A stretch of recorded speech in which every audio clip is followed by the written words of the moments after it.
Petit webinaire aujourd'hui pour parler essentiellement de Fusion 360, hein, effectivement, même si le terme c'était Inventor et Fusion 360, et on va dire Fusion 360 pour les utilisateurs d'Inventor ou pourquoi pas des utilisateurs d'autres outils également, mais on va découvrir un petit peu les formes complexes avec Fusion qui sont quand même bien faites dedans, et on va essayer de comprendre un peu les différences qu'il y a entre les deux outils pour savoir quand passer à Fusion et ne pas rester forcément dans Inventor euh, pour faire des formes complexes.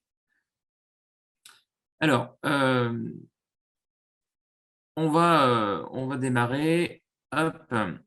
On va commencer par déjà bien comprendre les différences qu'il y a entre les deux outils et les outils qu'il y a dans Inventor et les outils qu'il y a dans Fusion. Pour ceux qui ont déjà regardé un petit peu comment Fusion était foutu, y ont trouvé forcément une ressemblance à Inventor. Alors, c'est soit du coup super facile de s'y mettre parce que c'est très ressemblant. Il y a aussi pas mal de blocages. Il peut y avoir des blocages parce que c'est trop ressemblant malgré tout. On peut se dire, mais à quoi ça sert d'avoir deux versions? On a eu la discussion tout à l'heure. À quoi ça sert d'avoir deux versions d'outils très ressemblants, un en ligne, l'autre pas?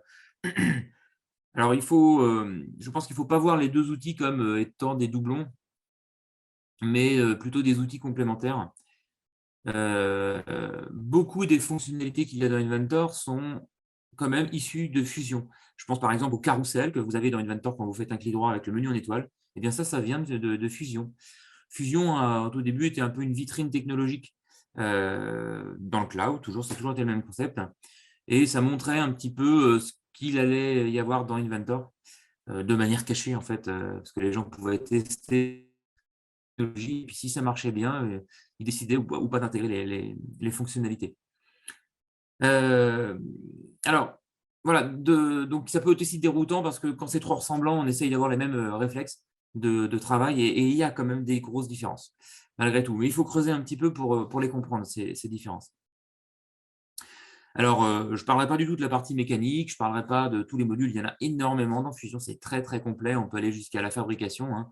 On peut faire de l'impression 3D, on peut faire de la mécanique, du rendu, du calcul. Il y a beaucoup plus d'outils de calcul dans Fusion qu'il n'y en a dans Inventor, par exemple. Donc, vous voyez, il y a un potentiel énorme à Fusion qui peut être pertinent dans certains cas. Alors, voilà, je parle de deux outils semblables, mais avec des possibilités bien différentes. Alors, j'essaie de tourner mon PowerPoint, voilà. Alors, dans Inventor, on va parler donc des outils d'Inventor de forme complexe, hein, et je ne comparerai pas de coup les autres outils, évidemment, c'est ce qu'on a dit. Donc, des outils de modélisation surfacique, plutôt de correction de surfacique, parce que, ou de forme surfacique pour couper des solides ou pour compléter des solides. Les formes libres, c'est les outils en violet que vous avez si vous n'avez jamais utilisé ça dans Inventor, mais ce sont les outils de forme libre pour générer des test splines. On va donc expliquer un petit peu ce que c'est ces types de surface ou ces types de formes. Donc, il y a un outil de forme libre. Alors, ces deux fonctionnalités, les formes libres et les surfaces dans Inventor, sont des outils de premier niveau, on va dire. De premier niveau, qui vont peut-être déjà quand même assez loin, mais on pourrait être confronté à des limitations. Après, il y a aussi toute la communication au niveau type de fichier, un petit peu moderne. Le STL, c'est pas si moderne que ça, mais de par exemple, les impressions 3D, on communique essentiellement à STL. En OBJ également, pour ceux qui communiquent des outils pour l'impression. Donc, on a des formats, des fois, autres que des formats d'échange industriel comme le STEP. On se retrouve des fois confronté avec des outils comme le STL ou l'OBJ qui vont avoir des limitations dans Inventor. C'est pour ça que je le décris ici dans la liste. On peut exporter en STL, on peut exporter en OBJ, ça marche parfaitement, c'est le bon format. Vous modélisez dans Inventor et vos modélisations, vous pourrez les imprimer en 3D par exemple, il n'y a aucun souci. Il y a aussi l'import, je ne sais pas si vous l'avez remarqué dans Inventor, mais vous pouvez importer du STL, vous pouvez importer de l'OBJ. Par contre, il n'y aura pas de modification possible. Ou alors, si peu que ça ne sera pas suffisant pour ce que vous voulez faire si vous voulez modifier de l'OBJ ou du STL. Donc, c'est bien de récupérer de l'OBJ et du STL dans Inventor pour les intégrer à un assemblage, parce que le fabricant vous a envoyé par exemple son robinet au format STL, et vous n'avez que ça, donc vous l'intégrez quand même dans votre ensemble, et c'est fonctionnel. Mais c'est juste pour ce niveau-là. Avec Fusion 360, on pourra aller un cran au-dessus. Alors déjà, au niveau des fonctionnalités, alors là, les boutons que vous voyez, c'est les boutons du mode surface. Il y en a d'autres, hein, j'ai pris qu'un petit bout. Mais on a déjà 3 parties par rapport à Inventor. On a Surfacic, on va dire un peu comme Inventor. Formes, ce sont pour les formes libres, comme Inventor, avec du plus, d'accord, je vous montrerai les différences, bien sûr, petit à petit, crescendo. Et on a aussi une partie maillage. Et là, c'est là que tout va être l'intérêt et le petit cran ou le gros cran au-dessus, tout dépend comment on entend ce cran-là. Donc, si je parle vraiment de modélisation, au niveau forme libre et au niveau surface et maillage, on va parler de modélisation plus avancée. Donc, on pourra aller plus loin. On a plus d'outils, plus de fonctions. Alors, je ne les ai pas comptés en nombre exact. Je pourrais m'amuser à le faire, c'est vrai, mais c'est un petit peu long. Mais encore hier, j'ai fait une petite formation chez un client qui dessine des poignées de porte, mais un peu moulées, des choses comme ça, à la Louis XIV, etc. Et donc, on a vu les différences déjà au niveau des formules. Il n'y avait pas le même nombre de fonctions. Donc, export STL et OBJ, bien sûr, mais c'est surtout que l'import dans Fusion des STL et des OBJ sont modifiables. Alors, attention, encore une fois, comme dans toutes CAO, voilà, c'est bien joli, je vais vous montrer un exemple, ça va marcher. Et pas de bol, le seul exemple que vous allez tester, c'est celui-là qui ne marchera pas.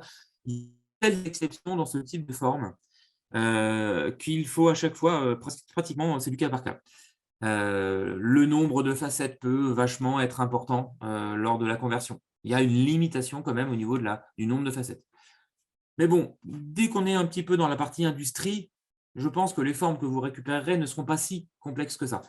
Alors voilà, ce sera du cas par cas, il faudra tester. En tout cas, ce sera modifiable et je vais vous montrer à la fin du PowerPoint quelques créations et puis quelques modélisations. Alors, une partie très sympathique, là, il y a la notion de rétroconception, de concevoir, par exemple, à partir d'un scan. On peut scanner maintenant, soit avec des gros scans sur trépied, soit des scans à main, scanner des objets, scanner des pièces, et on peut remodéliser par-dessus, en tout cas récupérer des sections pour faire des extrusions, des choses comme ça, et avoir quelque chose en dur, au lieu d'avoir un nuage de points pour concevoir d'autres choses. Alors là, je parle peut-être un petit peu chinois dans les 2 dernières lignes. Je vous l'expliquerai un peu après sur ces notions de mèche triangle et mèche quad. C'est du maillage, c'est différentes topologies de maillage. C'est du maillage triangulaire, par exemple. Donc, chaque forme, chaque facette a plein de petits triangles un peu partout, même sur des faces planes. C'est comme ça que ça fonctionne, c'est triangulé. C'est assez désagréable à regarder d'ailleurs quand on est sur des trucs relativement mécaniques et plats, mais on va voir cette conversion possible. Et les mèches triangle, mèches quad, c'est 2 technologies donc de maillage qui permettent de faire des formes un peu différentes. Et des fois, c'est d'autres logiciels qui font plutôt du mesh quad, d'autres font du mesh triangle. Il y a des possibilités différentes entre les deux. Mais en gros, ce qu'il faut comprendre ici, c'est qu'il y a un gros potentiel de communication avec Fusion 360. Donc, même si après ce petit webinaire, vous êtes venu, c'est parce que ça vous intéresse et qu'il y a peut-être un potentiel pour vous de modélisation, mais même si vous vous dites, oh bah non, je ne ferai pas de forme complexe dans Fusion, vous pouvez y voir ici un très bon outil de conversion pour Inventor. Et voilà, donc la dernière ligne, le mesh quad en test-spline, je vous le montrerai. On va réexpliquer ce que c'est les test-splines, mais ça nous permettra justement de faire beaucoup de modifications. Je vais enchaîner sur le slide d'après. Alors, les outils dans Inventor, là du coup, vous les connaissez, les outils de base pour bien débuter, c'est les outils de forme libre et de surface. Je ne les ai pas mis dans l'ordre, le titre, excusez-moi, mais les formes libres en violet et les surfaces en orange.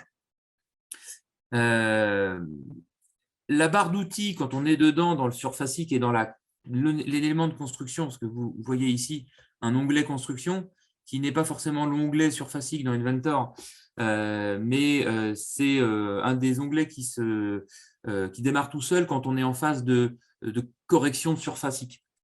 Gros exemple du surfacique dans Inventor, c'est quand on récupère quelque chose de l'extérieur, et pas de bol, c'est pas du volumique, ça arrive en surfacique parce qu'il y a des petits trous par-ci par-là, parce que ça a mal été dessiné ou parce que l'import s'est mal passé, ça peut être ça aussi, ou l'export, hein, pas non plus incriminé que Inventor.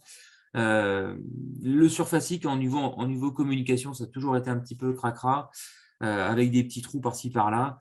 Et puis quand on dessine en surfacique, on va dire que c'est tellement simple de ne pas fermer une forme. On se dit, bon, tiens, visuellement, je vois la forme, j'ai encore des trous, peu importe, je les laisse. C'est ce qui peut poser des problèmes. Et du coup, Inventor peut lancer un outil de construction, comme ça, de réparation de construction, pour boucher des trous et essayer de le transformer en volumique. Donc, on va plutôt dire que ces outils de surfacique vont nous servir dans Inventor d'outils de correction. C'est principalement pour ça qu'on l'utilise. On peut modéliser en surfacique pure également. Les outils de test-spline dans Inventor, issus de Fusion, hein, ça vient de Fusion, ces outils-là. Il ne faut pas non plus faut redonner à César ce qui est à César. Donc César n'a pas fait les test-splines, hein, on est d'accord. Les outils test-spline dans Inventor sont très ressemblantes à celles de Fusion. C'est le même nom de bouton, les mêmes icônes. Mais il n'y a pas tout dedans. Il y a pas tout. On a l'impression qu'il y en a beaucoup. Et quand vous avez commencé à modéliser un peu dans Fusion avec les test-splines et pour vous vous rendez compte qu'il manque des outils. Malgré tout, c'est un bon départ, un bon démarrage pour commencer le test-spline dans Inventor. On fait quand même des formes assez complexes avec Inventor et ça peut suffire des fois pour faire des petites surfaces et transformer tout ça en volumique assez rapidement. On va dire que c'est un niveau de démarrage quand même assez poussé. Alors, je ne vais pas, du coup, avec le peu de temps qu'on a pour un petit webinaire, on essaie de faire un peu plus de temps, mais je ne vais pas vous montrer dans Inventor les outils, je vais me concentrer sur Fusion 360. Alors, dans Fusion 360, là, je sépare un peu les slides parce qu'il y a beaucoup plus de choses. Ce n'est pas que ça va remplir l'écran, mais presque. Les outils surface dans Fusion sont beaucoup plus complets. Hein, on a beaucoup plus d'outils de création surfacique avec les notions de miroir. Il y en a un peu dans tous les sens. Des outils de modification avec du déplacement, de l'étirement, de la coupe, de la découpe, etc. Il y a vraiment… C'est assez complet, l'outil surfacique, et je vais carrément vous faire un petit dessin en surfacique. C'est assez sympa. Alors, il y a de telles possibilités que dès que je rencontre une nouvelle forme que je veux dessiner, des fois, je me pose la question, mais comment je vais la dessiner?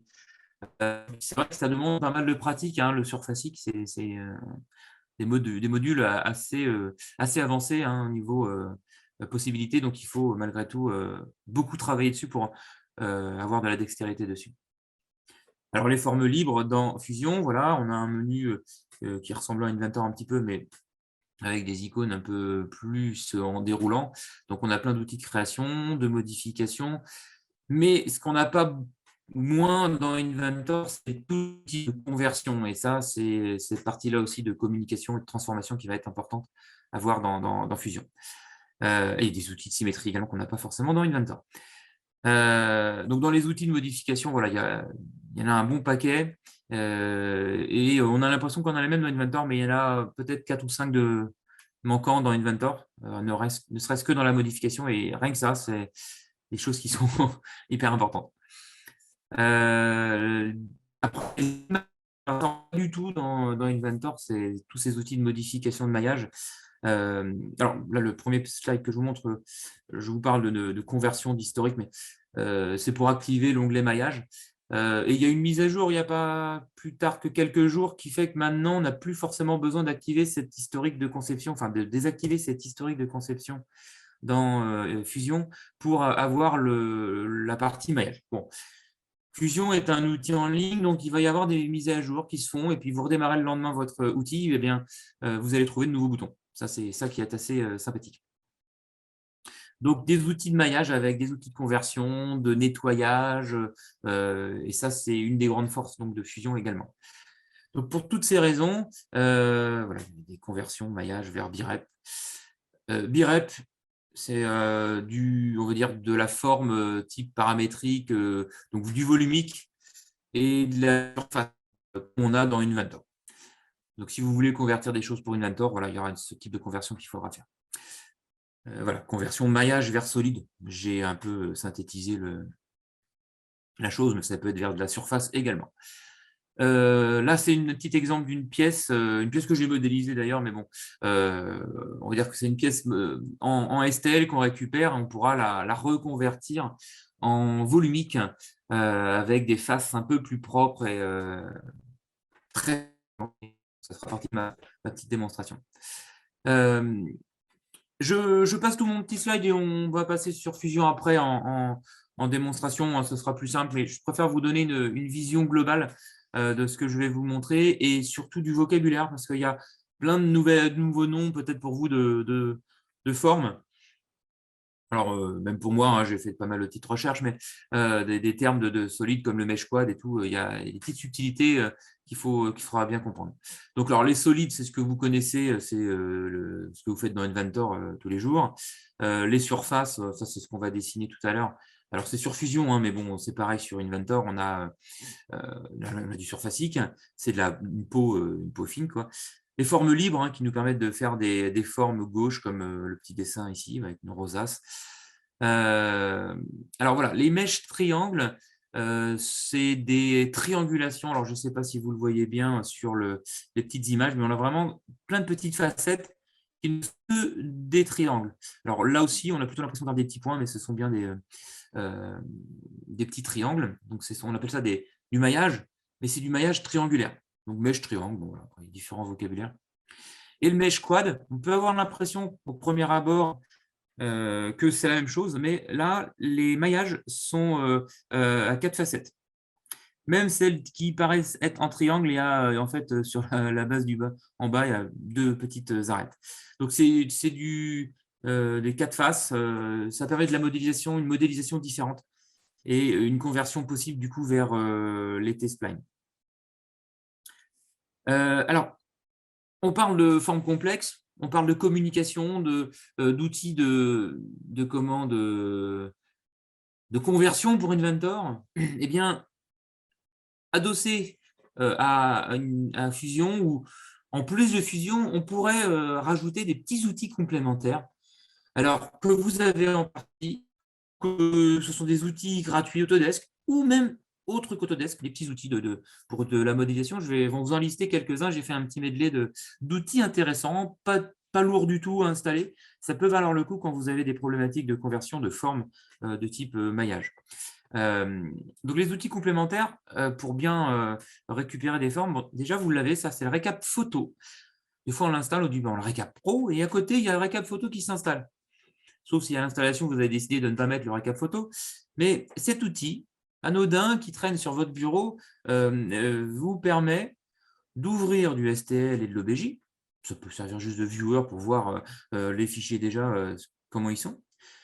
Mais on peut nettoyer du STL et de l'OBJ avec le récap photo. Donc, par exemple, diminuer un nombre de faces et choses comme ça, un nombre de facettes pour l'alléger. On peut faire du lissage un petit peu, lissage de forme, si ça a été un peu granuleux, vous pouvez le relisser, refaire des petites bosses, rebomber des formes. Il y a quelques petits outils de manipulation de format STL et OBJ. On peut récupérer des nuages de points, comme dans Recap, après en vue aussi de peut-être les transformer. Je n'ai pas joué beaucoup avec Recap Photo. Je sais qu'il y a dedans pas mal de petits outils qui permettent de faire un peu tout ça. Et également, donc, Recap Photo, c'est le thème principal, c'est faire de la photogrammétrie.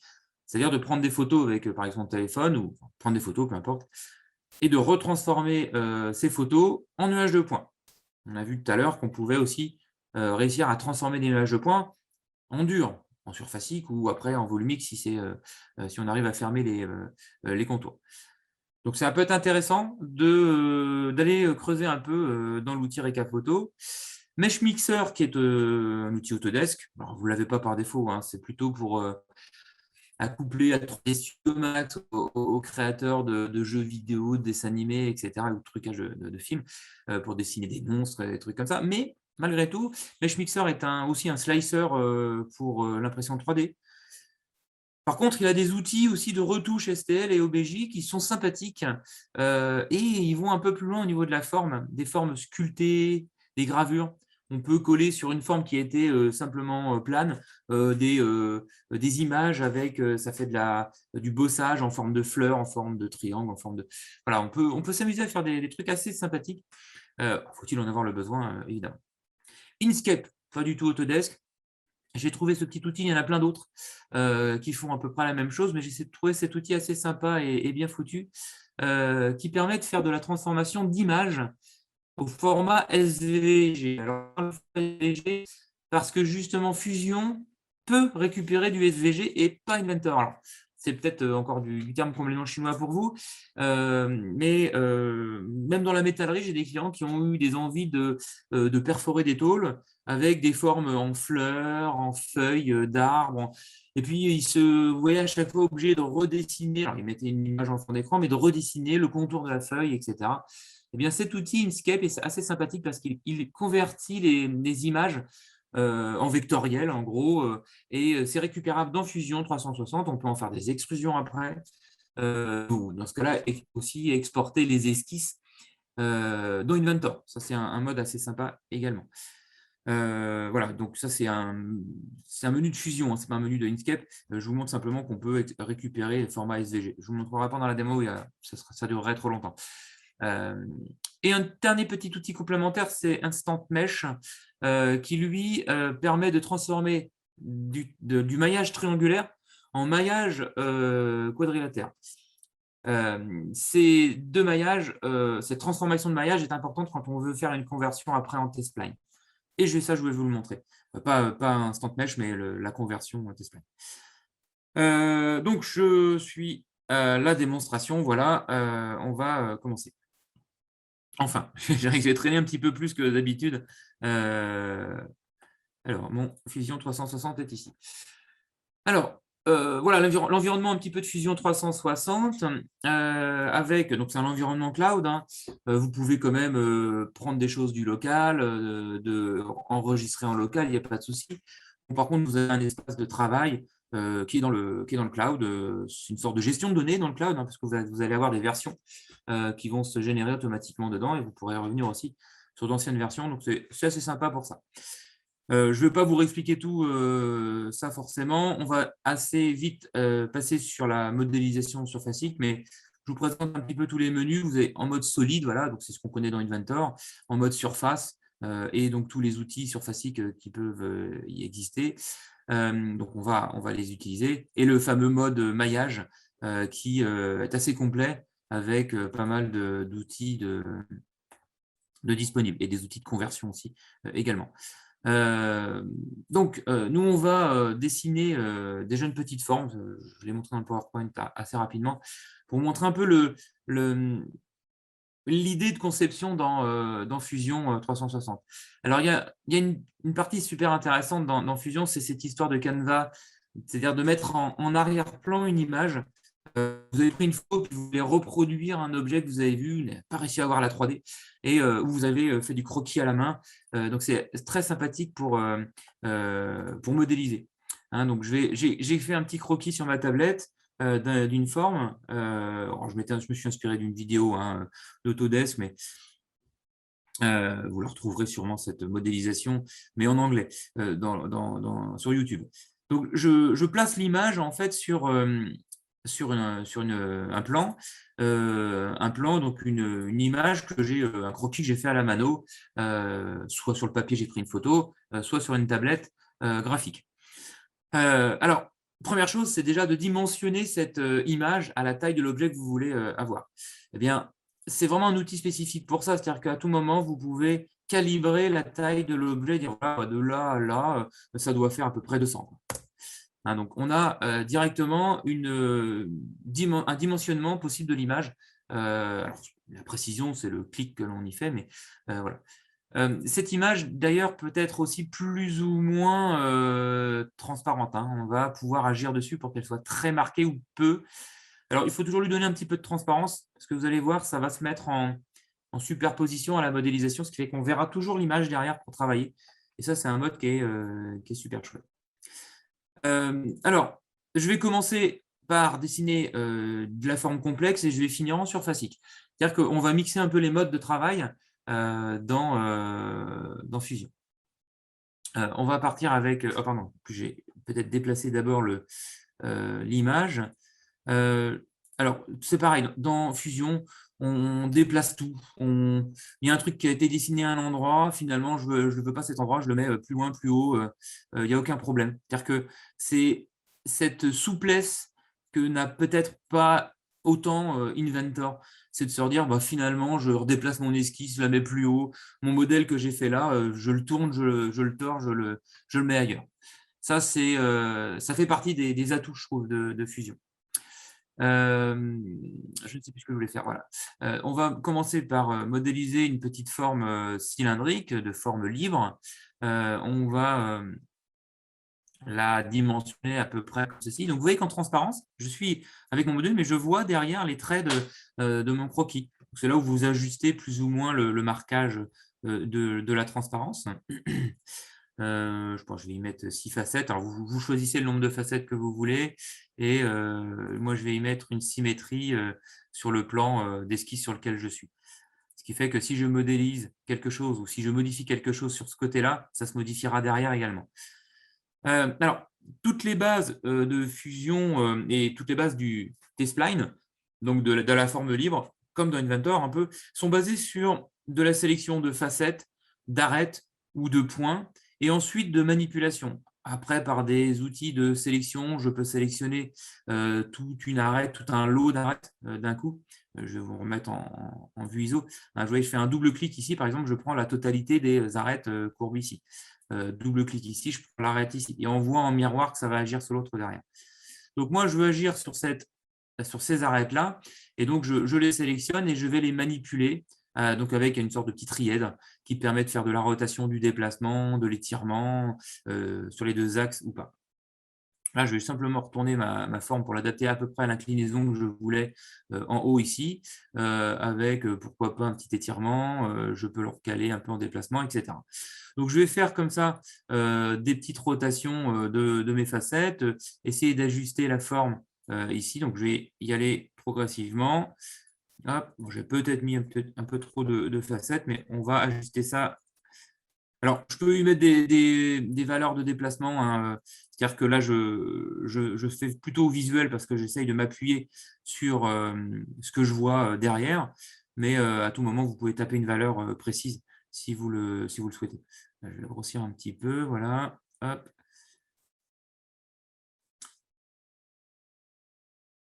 On va le tourner également. Hop, plutôt comme ça, effectivement, ce sera plus sympa. Hop. Et celui-là, on va le grossir.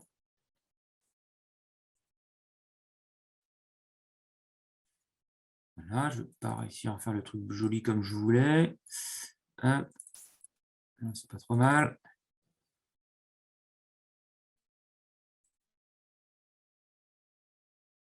Voilà, par exemple, bon, peu importe. On peut y passer un petit peu plus de temps de façon à ce que ce soit un peu plus joli.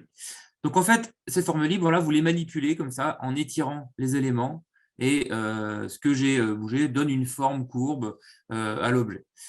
Donc là, j'ai plein d'autres outils, évidemment, au niveau forme libre, que ce soit de la facette, que ce soit du sphérique, etc. On va vraiment modéliser et après tirer comme de la pâte à modeler sur l'objet. Vous voyez ça comme de la pâte à modeler, en fait.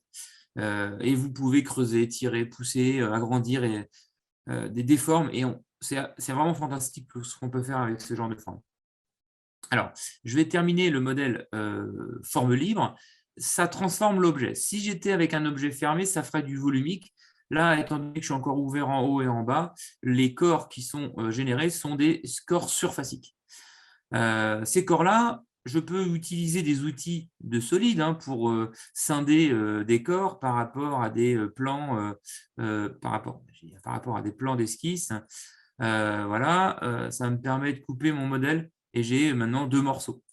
Ce qui va me permettre également, donc, par exemple, de cacher le modèle derrière, ne travailler que sur une demi-forme pour que ce soit plus symétrique par la suite. Je referai une symétrie. Alors, là, maintenant, on va passer en mode esquisse sur ce plan-là et je vais utiliser des splines. Alors, n'essayez pas, c'est un peu l'erreur au départ, c'est de dessiner des splines avec de multiples points pour essayer de coller au plus proche à la forme. Et là, vous n'obtiendrez jamais une forme courbe comme il faut. Hein, donc, ne faites pas ça. Si j'arrive à la supprimer, voilà. Une spline peut passer par 2 points uniquement. Vous allez me dire, mais dans ce cas-là, c'est un bout de trait, ça ne sert à rien.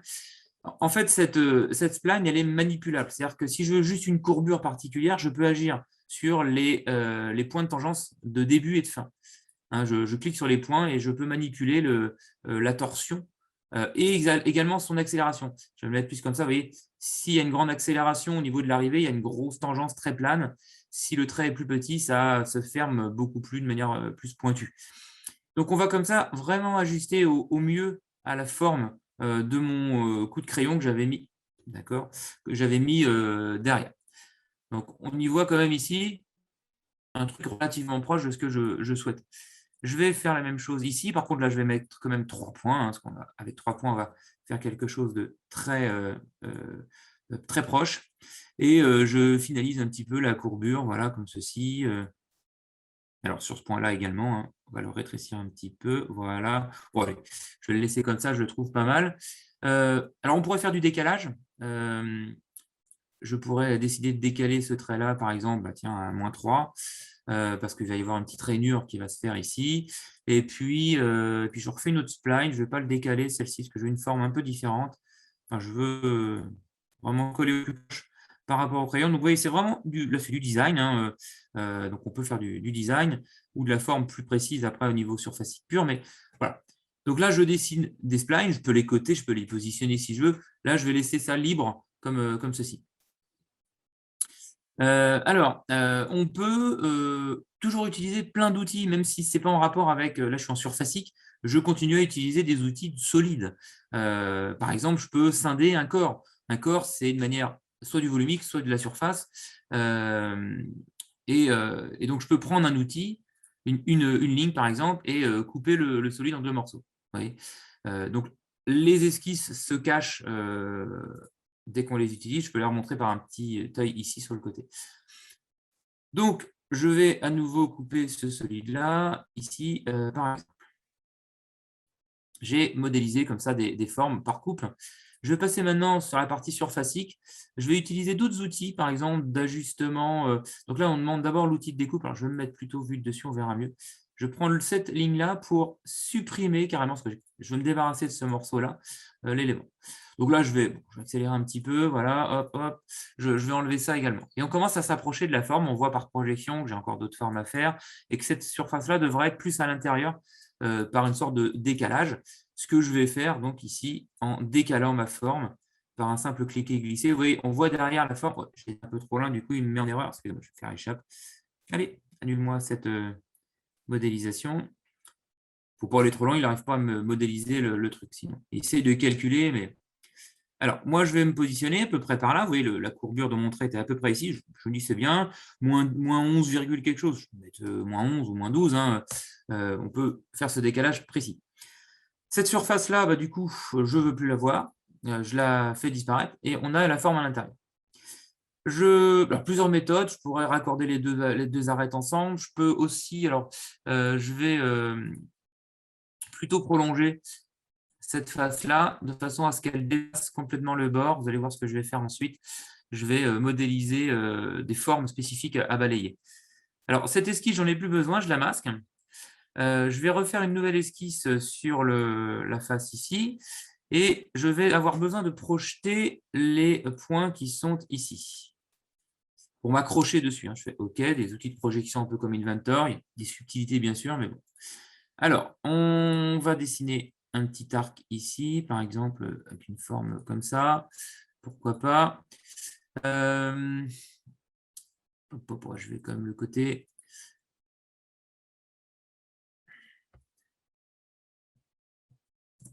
Par exemple. Et je vais dessiner une petite ligne qui part de là et qui va venir. Alors, je vais pas aller trop près, je vais aller plus dedans, comme ça pour être sûr que ça rentre bien. Mais je m'approche, je montrais comme je voulais. Alors, tout ça pour faire quoi? Tout ça pour en fait rebalayer une forme. Donc là, j'ai 2 rails possibles. Donc au niveau de mes trajectoires, je vais prendre un rail de guidage où je vais prendre. Alors là, il me propose de prendre tout ça comme rail parce qu'il y a une sélection, un enchaînement d'arêtes. Je le décoche. Voilà le premier rail, voilà le deuxième rail, OK. Et on a une belle forme qui se balaye le long de ma courbure. Je vais faire la même chose avec cet outil-là, par exemple, mais cette fois-ci, j'ai un rail unique qui est ici, voilou, et je m'arrête là. Donc là, pour l'instant, on a des faces qui s'entrecoupent. Alors là, mon canevas, mon image me gêne un petit peu. Je n'en ai plus tellement besoin, je vais carrément cacher le canevas et on va voir les surfaces qui sont devant. Donc, le dessin surfacique, c'est ça, c'est-à-dire qu'on va dessiner des formes, les prolonger, les entrecouper entre elles par la suite. Alors, outil de découpe, j'enlève ça, hop, voilà. Mon outil de découpe, ça va être celui-là, et donc du coup, j'enlève ceci, ok. Là, je me retrouve avec un truc un peu plus propre ici. Je vais cacher les esquisses également pour mieux voir les choses. Alors, les miroirs, après, voilà, c'est hyper souple. Quoi. Ils vont dire, voilà, je veux mettre tout ça en miroir par rapport à mon plan XY là. OK. Je ferme la boucle là-haut. Pareil, je dis, voilà, ça et ça, je le referme. Alors, on a un outil similaire dans Inventor. Ça, il existe, cet outil-là de phase de fermeture. Marche très bien dans Inventor aussi. Permet donc de fermer des faces. Donc, j'ai fait plein de surfaces, les unes l'un dans les autres, pour obtenir la forme que j'avais fait au croquis juste avant. Eh bien, toutes ces faces-là, je vais maintenant, je vais décider de les coudre. Parce que le but du jeu, c'était quand même de transformer tout ça en solide. Vous voyez, c'est du volumique maintenant. Donc, autant vous dire que là, vous allez pouvoir faire de la manipulation mécanique, du perçage, des usinages un petit peu plus poussés et continuer à travailler dedans. Soit l'exporter sur Inventor pour faire autre chose. Par exemple, je peux mettre un raccord de 4 ici, par exemple. Je vais en rajouter un ici.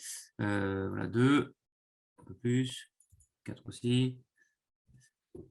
Voilà, par exemple. Alors, là, la modélisation, on a fait une petite forme sympathique, relativement simple. Certains me diront si vous faites déjà de la forme complexe.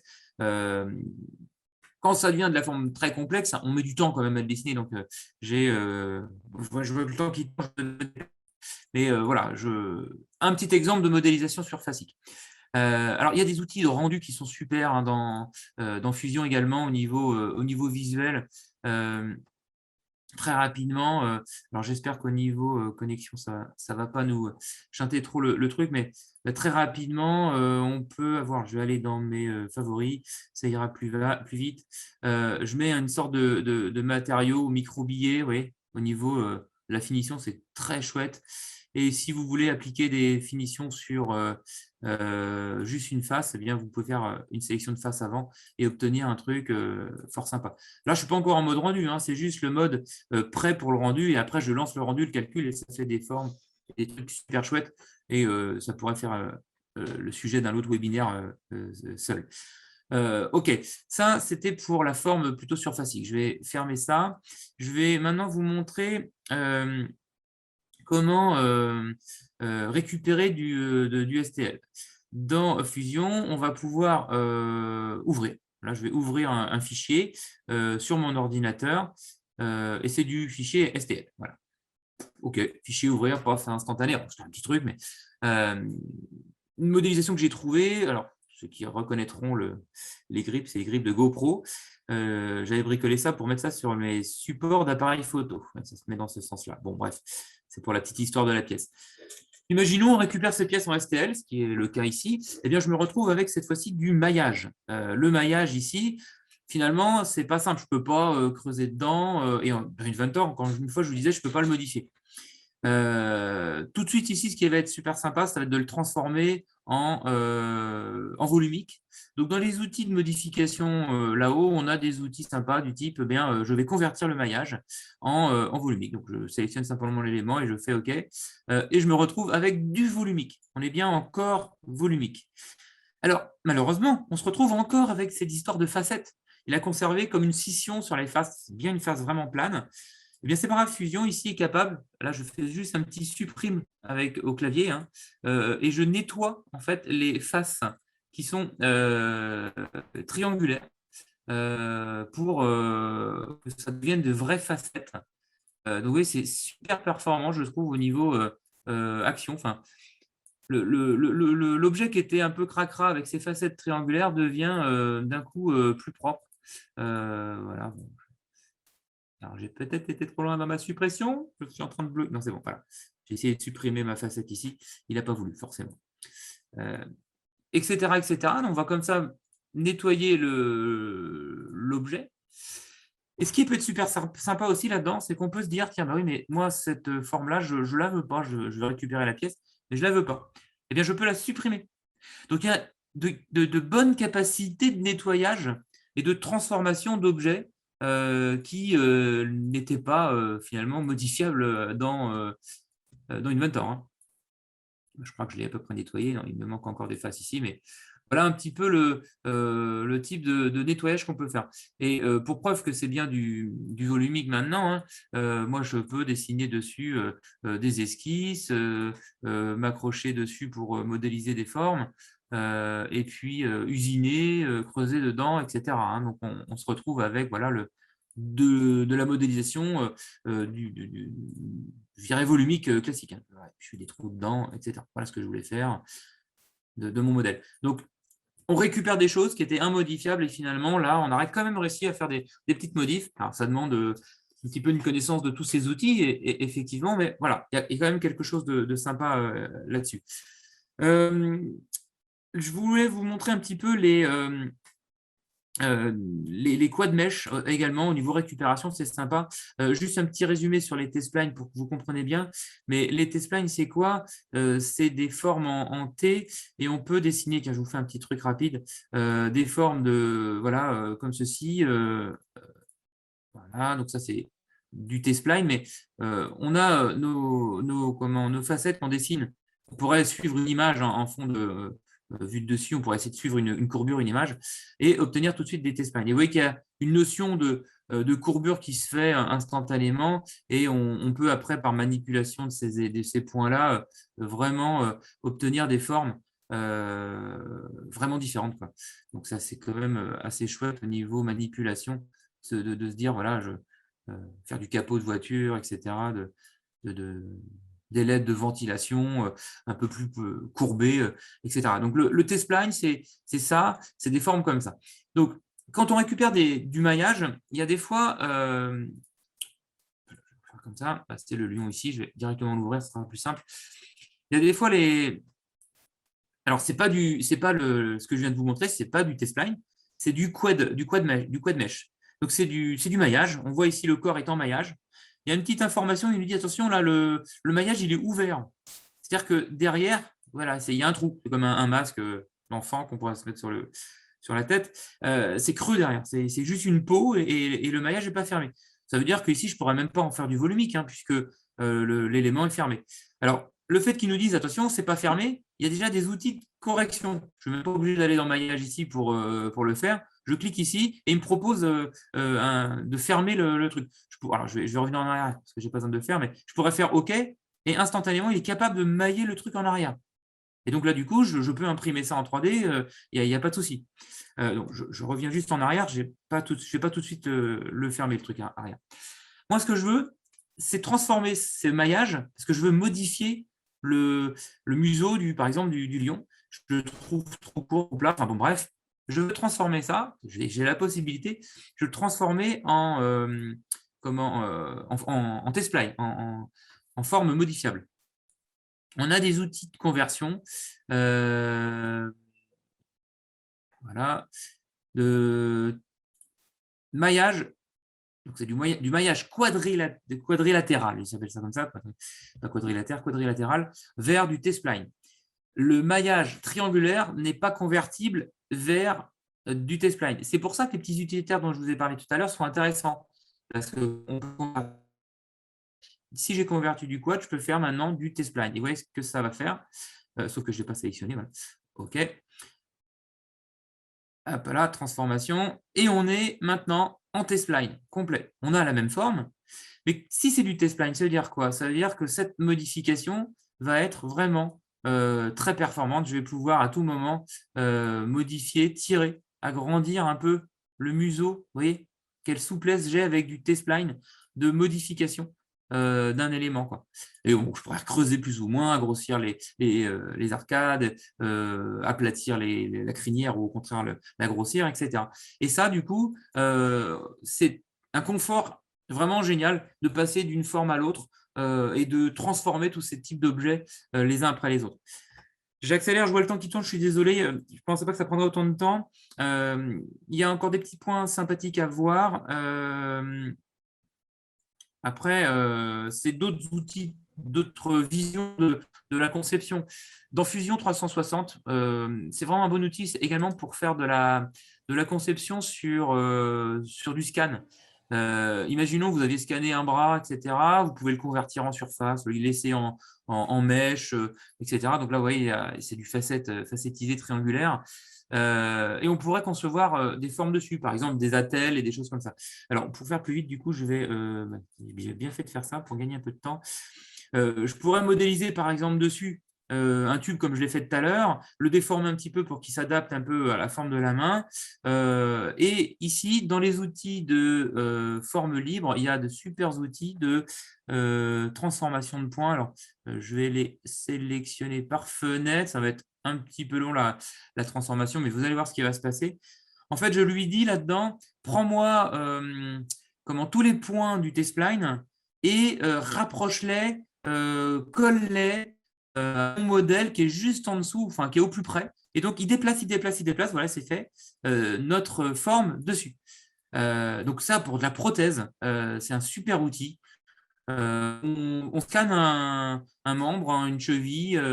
Ouais, on pourrait scanner aussi un membre coupé, amputé, hein, c'est malheureux à dire, mais et on adapterait une forme au plus proche de la forme. Alors, c'est encore un peu dedans, etc. C'est du T-spline, donc vous avez les outils pour les redéplacer un petit peu, pour reprendre l'élément, pour que voilà, grossir l'élément. Donc là, on passera un petit peu de temps dessus, je le fais pas, mais on écarterait un peu plus le truc, on peaufinerait un peu la forme.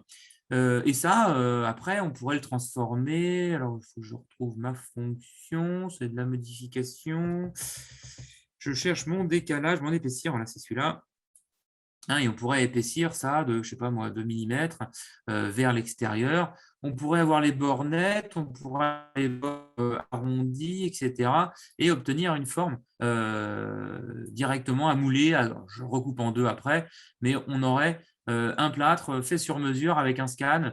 On l'imprime en 3D, on peut imaginer une nouvelle technologie. C'est vraiment un outil très, très puissant à ce niveau-là. Donc là, je voulais vous faire un peu plus de trucs là-dessus. Je vois quand même le temps tourne. Je préfère qu'on passe un peu de temps sur les questions. Je vais vous montrer, juste pour finir, quelques petites formes sympathiques. Voilà, un très bon exercice qui existe sur YouTube, hein, c'est vrai que je l'ai suivi auprès d'Autodesk, hein, c'est sympathique, c'est dessiner par exemple le logo Fusion ou le logo Inventor ou le logo que vous aimez bien, en surfacique et en forme libre. Ça paraît pas, mais c'est de superbes formes étirées avec de bonnes technologies. Et si vous êtes intéressé, je pourrais vous redonner le lien de ce petit tuto en ligne où on pourrait le faire en formation, il n'y a pas de souci. C'est des choses vraiment sympas à faire. Donc, il y a plein de petits thèmes comme ça de logos. Moi, je les ai imprimés en 3D pour mes collègues, mais c'est pour ça que c'est des petits porte-clés. Ouais. Donc, ça peut en intéresser certains. Stéphane Reneux, par exemple, enfin, un beau porte-clés Revit. Mais bon, voilà un petit peu. On peut aller très loin dans Fusion. Y a-t-il des questions? Alors, c'était peut-être écrit. Non. Le micro était loin. D'accord, c'est Stéphane, c'est ça? Oui, c'est ça. Donc, je disais donc pas de questions particulières. Après, oui, ça répond un petit peu aux questions, non, mais à la présentation que je m'attendais. Donc, plutôt très bien. Très bien, ok. Ah, donc sympathique au niveau des formes. Hein. Je ne sais pas ce que tu en as pensé, Stéphane. Tout à fait, tout à fait. Les outils de conversion. On peut y voir plein d'intérêts. Je veux faire de la forme très complexe, je passe sur Fusion plutôt sur Inventor, ou j'ai des problèmes de conversion des fois avec certains fichiers. Peut-être que Fusion répondrait bien à mon problème.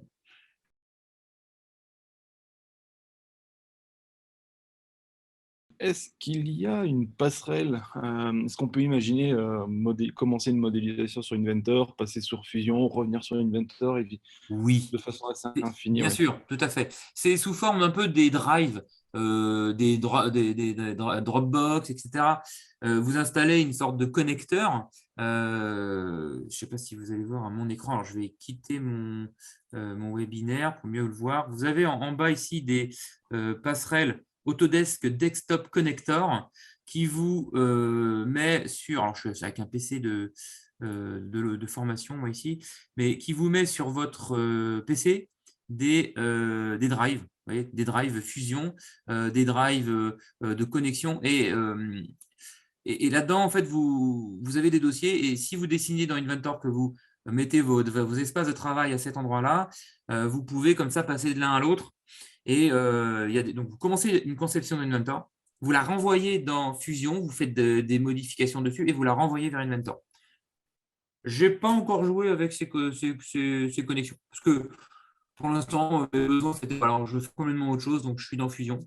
Mais ça peut être aussi un autre sujet intéressant à voir. Mais oui, c'est possible, complètement. Et puis c'est fait pour, d'ailleurs. Donc c'est entièrement compatible Fusion. Hein, il y a le format Inventor. On ouvre Inventor, on renvoie vers Inventor. Hein, d'accord? Oui, il gère les IPT. J'ai déjà eu l'occasion de passer de Fusion à Inventor et de leur le lancer sur Fusion. Donc après, je n'avais pas utilisé les connecteurs. J'avais juste pris l'IPT et puis ouvert sur le logiciel, mais ça marche très bien. D'accord. Merci Stéphane. Je vous montre vite fait, mais à l'écran, hein, comme ça vous voyez qu'au niveau des calculs possibles aussi dans Fusion, voilà, c'est un peu plus lourd qu'Inventor seul. Bon, on aurait pu mettre Nastran sur Inventor pour calculer de l'élément non linéaire, mais là, vous pouvez vraiment faire beaucoup plus de calculs, des calculs sur la chaleur, pour le refroidissement d'éléments électroniques. On fait du dessin électronique hein, avec Fusion. Du calcul sur de la notion de collision, un choc sur un ressort, comment il réagit, voilà, le calcul sur des éléments non linéaires, donc bois, carbone, etc. De l'optimisation de forme. Alors là, c'est un outil. Alors, attention, hein, tous ces outils, ah ouais, il y a un gros potentiel. Regardez-y quand même de plus près. Attention, il y a un grand nombre je dirais, de calculs sur le cloud dû à une consommation de points cloud. Du coup, alors, ça vous coûte de l'argent. On va dire tout coûte de l'argent, c'est un service malgré tout.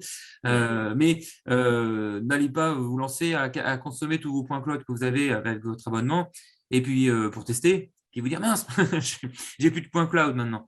Ça se rachète. Je crois qu'on est à peu près à 1 euro le point cloud si vous voulez à peu près avoir un ordre d'idée. C'est l'avenir. Hein. C'est l'avenir. C'est j'ai pas besoin de faire calcul, je paye pas. Par contre, j'ai besoin de faire un calcul. Là, je vais le paramétrer, etc. Et je vais lancer un bon calcul et on aura une modélisation, un choix d'une optimisation de forme, on aura un calcul sur du thermique, etc., qui sera généré, et ça coûte un petit peu, mais pas tant que ça pour une société finalement.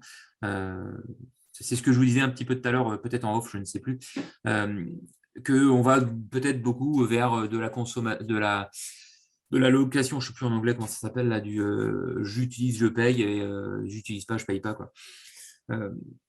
Voilà, c'est peut-être une vision de l'avenir que j'ai. Je pense que c'est celle que a Autodesk, hein, mais pourquoi pas. Voilà, de toute façon, en gros, je pense qu'on n'a pas le choix. Mais voilà, donc attention, là-dedans, vous avez beaucoup d'outils qui sont vraiment que avec du point cloud, hein. Donc, si vous vous lancez là-dedans, vous ne pourrez peut-être pas faire tous les essais que vous voulez. Après, si vous voulez venir en formation, faire des essais avec nous, on a beaucoup de points cloud. On est un peu riche. Je crois que moi, j'en ai à peu près 8 millions. Si je vous les vends tous, c'est bon, j'arrête de travailler. Mais non, voilà. C'est-à-dire qu'en formation, ça permet de découvrir les possibilités, quoi. Parce qu'au début, avec les collections que vous n'avez peut-être pas beaucoup de points cloud. Et je sais que Stéphane, là, qui est avec nous en ce moment, là, Stéphane Reneux, on a fait des rendus dans le cloud pour faire des rendus 3D stéréoscopiques.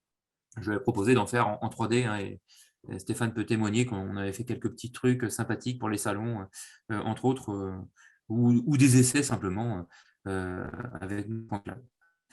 Je vous montre vite fait, ça intéressait Stéphane Reneux également, mais dans les outils de fabrication, quand on passe en mode je veux faire de l'usinage, etc., du tournage, eh bien, il y a dedans, on pourrait croire que c'est que ça, mais il y a dans les modes et dans les bibliothèques de disponibles le mode additif. Et quel type de mode Donc, en fait, on a un slicer complet dans Fusion. Là, vous voyez mon imprimante 3D, je l'ai paramétrée déjà. Elle est dedans, elle est dans la liste, hein. Et vous avez des machines cloud. Alors, pourquoi je ne les ai pas? Pourquoi je les ai pas de dispo, liées, local, mais cloud? Alors, pardon, c'était là. Et vous avez à dispo, je coche additif pour le filtre. Oui, c'est filtré. Voilà, et vous avez donc un bon paquet de machines ici. Alors, même si vous ne trouvez pas votre machine, vous pouvez rajouter la vôtre, hein. C'était le cas de la mienne, hein. Moi, j'avais trouvé. Alors, je pense que normalement, quand je clique sur Cloud, j'ai toute une liste là. Mais je pense que comme je suis connecté en ligne avec vous, là, ça me bloque mon truc là. Parce que on pouvait filtrer. Oh, alors c'est peut-être là quand même. Ah non, c'était là, pardon, je vous dis des bêtises. Moi, j'avais filtré sur. Creality, j'ai pris ça au hasard, hein, vraiment, parce que je n'ai pas été conseillé. Moi aussi, je vais être de mauvaise foi pour Monsieur Reneux, qui est avec nous. C'est lui qui m'a conseillé sur l'imprimante. Et je n'avais pas mon imprimante là-dedans. Donc, je l'ai rajouté, hein, parce que les Creality, c'est les mêmes modes, c'est simplement les dimensions qui peuvent changer un peu. Donc, on peut transformer une imprimante qui existe et la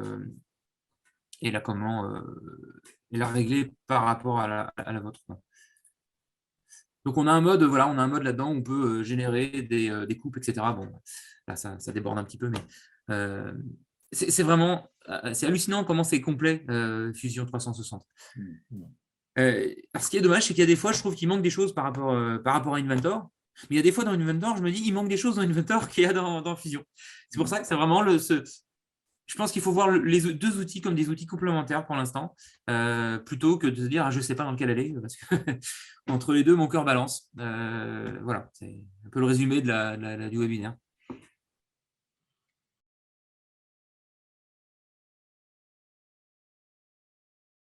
Tu parlais justement de fonctions qui pouvaient être manquées dans l'un ou dans l'autre, etc.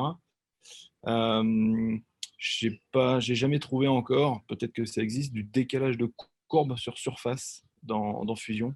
Je sais pas si. Décalage de courbe sur surface. Tu peux plaquer des courbes sur des surfaces par rapport à des normales, par rapport à des vecteurs, des choses comme ça.